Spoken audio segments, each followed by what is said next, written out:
Noutra ocasião, ele entrou na sinagoga e estava ali um homem com uma das mãos atrofiada.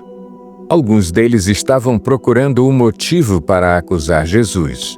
Por isso, o observavam atentamente para ver se ele iria curá-lo no sábado.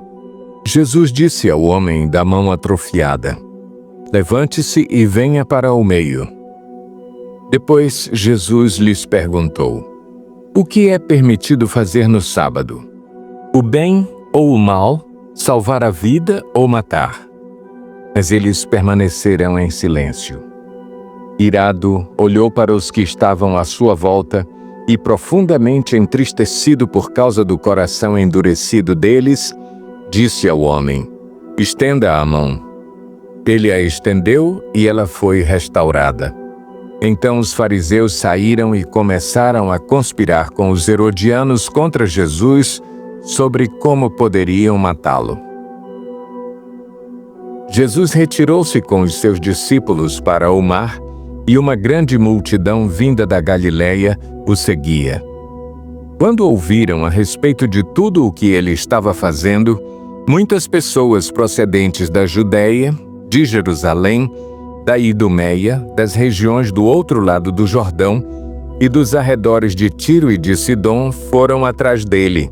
Por causa da multidão, ele disse aos discípulos que lhe preparassem um pequeno barco para evitar que o comprimissem, pois ele havia curado a muitos, de modo que os que sofriam de doenças ficavam se empurrando para conseguir tocar nele. Sempre que os espíritos imundos o viam, prostravam-se diante dele e gritavam: "Tu és o Filho de Deus!"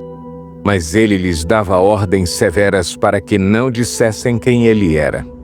Jesus subiu a um monte e chamou a si aqueles que ele quis, os quais vieram para junto dele. Escolheu 12, designando-os apóstolos, para que estivessem com ele, os enviasse a pregar e tivessem autoridade para expulsar demônios.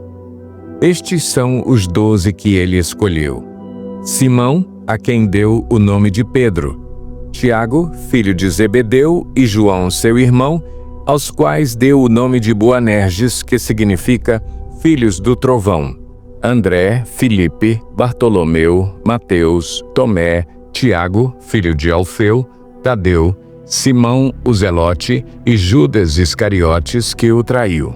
Então Jesus entrou numa casa e novamente reuniu-se ali uma multidão, de modo que ele e os seus discípulos não conseguiam nem comer. Quando seus familiares ouviram falar disso, saíram para trazê-lo à força, pois diziam: "Ele está fora de si." E os mestres da lei que haviam descido de Jerusalém diziam: "Ele está com Belzebu, pelo príncipe dos demônios é que ele expulsa demônios." Então Jesus os chamou e lhes falou por parábolas: "Como pode Satanás expulsar Satanás? Se um reino estiver dividido contra si mesmo, não poderá subsistir. Se uma casa estiver dividida contra si mesma, também não poderá subsistir. E se Satanás se opuser a si mesmo e estiver dividido, não poderá subsistir. Chegou o seu fim. De fato, ninguém pode entrar na casa do homem forte e levar dali os seus bens, sem que antes o amarre. Só então poderá roubar a casa dele. Eu lhes asseguro que todos os pecados e blasfêmias dos homens lhes serão perdoados, mas quem blasfemar contra o Espírito Santo nunca terá perdão. É culpado de pecado eterno." Jesus falou isso porque eles estavam dizendo: "Ele está com um espírito imundo." Então chegaram a mãe e os irmãos de Jesus. Ficando do lado de fora, mandaram alguém chamá-lo. Havia muita gente assentada ao seu redor e lhe disseram: "Tua mãe e teus irmãos estão lá fora e te procuram." "Quem é minha mãe e quem são meus irmãos?" perguntou ele. Então olhou para os que estavam assentados ao seu redor e disse: "Aqui estão minha mãe e meus irmãos. Quem faz a vontade de Deus, este é meu irmão, minha irmã e minha mãe."